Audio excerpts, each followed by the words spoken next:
شہر حیدرآباد کے مصروف علاقے فسلانسر احمد نگر میں خاندانی رقم تنازع ایک اندھوناک قتل کی صورت اختیار کر گیا۔ مقامی ذرائع کے مطابق اتوار کی رات دیر گئے الیاس نامی شخص کو ان کے ہی سالے عبدالستار نے چاقو سے حملہ کرتے ہوئے قتل کر دیا۔ یہ واقعہ اس وقت پیش آیا جب الیاس اپنے بیٹے امتیاز کے ہمراہ اپنے 2 سالوں عبدالستار اور غوث کے درمیان جاری رقمی لین دین کے جھگڑے کو سلجھانے کے لیے ستار کے مکان پہنچے۔ عبدالستار اور غوث دونوں بھائی ہیں اور چکن سینٹر کا کاروبار چلاتے ہیں۔ ان دونوں کے درمیان کچھ عرصے سے پیسوں کے لین دین کو لے کر شدید اختلافات چل رہے تھے، جس میں کئی بار تلخ کلامی بھی ہو چکی تھی۔ الیاس نے ایک ذمہ دار بزرگ کی حیثیت سے ان میں صلح کروانے کی کوشش کی، لیکن بدقسمتی سے بات چیت کے دوران عبدالستار نے طیش میں آ کر صلح کروانے آئے اپنے ہی بہنوئی الیاس پر چاقو سے حملہ کر دیا۔ الیاس شدید زخمی ہو گئے اور موقع پر ہی دم توڑ گئے۔ واقعے کے فوراً بعد علاقے میں سنسنی پھیل گئی۔ مقامی پولیس نے موقع پر پہنچ کر لاش کو پوسٹ مارٹم کے لیے منتقل کر دیا اور قتل کا مقدمہ درج کر دیا۔ عبدالستار واقعے کے بعد موقع سے فرار ہو گیا، جس کی تلاش جاری ہے۔ پولیس نے جائے واقعے سے شواہد اکٹھا کرتے ہوئے تفتیش شروع کر دی ہے۔ محلے مکینوں اور رشتہ داروں کے مطابق الیاس ایک نرم مزاج، شریف النفس اور سماجی طور پر ایک اچھا شخص تھا،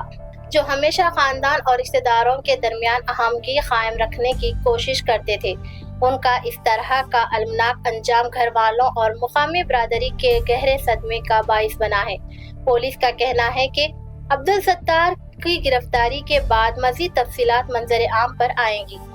آج قریباً رات میں 11:30 بجے فسلانسر حلقے میں ایک مرڈر یہاں پہ رپورٹ ہوا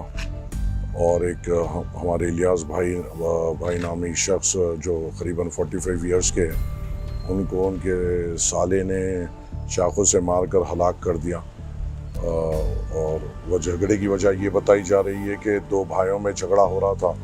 اور یہ جو الیاس صاحب ہے جن کا انتقال ہوا، یہ ان کے بھونے لگتے ہیں اور وہ 2 بھائیوں کے بیچ کے جھگڑے کو چھڑانے جب یہ گئے تو ان کے اوپر ایک ستار نامی ان کے سالے نے اور ایک شخص نے ان کے اوپر حملہ کرتے ہوئے ان کو ہلاک کر دیا۔ بڑا ہی غریب گھرانہ ہے، 2 بیٹیاں ہیں ان کو اور ایک چھوٹا سا بیٹا ہے، اور ان کا جو روزگار تھا وہ یہ تھا، وہ سینٹرنگ کا کام کرتے ہوئے اپنے گھر کو چلاتے تھے۔ اور اب ان کے انتقال کے بعد اس گھر کے لیے بڑی تکلیف کی بھی بات ہے۔ انشاءاللہ تعالی ہم افراج خاندان کے ساتھ پوری طور سے ٹھہریں گے انشاءاللہ تعالی، اور یہ بھی کوشش کریں گے کہ جو گنہگار ہے اس کو سخت سے سخت اس کے پر کارروائی ہو، قانونی طور پہ بھی کارروائی ہوگی اور بستی کے طور پہ بھی جو قسم سے یہ خونیوں کے ساتھ جس طریقے رویہ کرنا پڑے گا وہ ہم انشاءاللہ تعالی کریں گے۔ کوئی یہاں پر اگر کوئی کسی کا خون کرتا ہے اور اس کا بھائی یہ سوچے گا کہ ہمارے بھائی نے کسی کا مرڈر کیا، باوا یہ سوچے گا میرا بیٹے نے مرڈر کیا، تو انشاءاللہ تعالی ان کو زمین بتائیں گے اور جو ان کا یہاں پہ کاروبار ہے وہ پوری طور پہ بند کرائیں گے،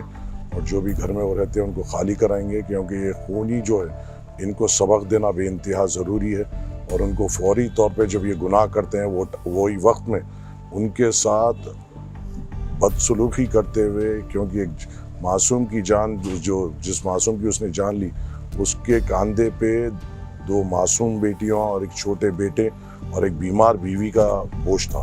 اور وہ اپنے محنت کی کمائی سے اپنے گھر کو چلا رہا تھا، اور جب ایسے افراد کا قتل ہوتا ہے تو جو قاتل ہوتا ہے ان کے گھر کو برابر قانونی طور پر اور بستی کے ذمہ داروں کے طور پر بھی سزا دینا ضروری ہے، تاکہ آگے ایسے کرنے والوں کو سبق مل سکے کہ کس طریقے کے اقدام ان کے اوپر لیے جاتے ہیں۔ انشاءاللہ تعالی ہم افراج خاندان کے ساتھ پوری طور سے ٹھہریں گے۔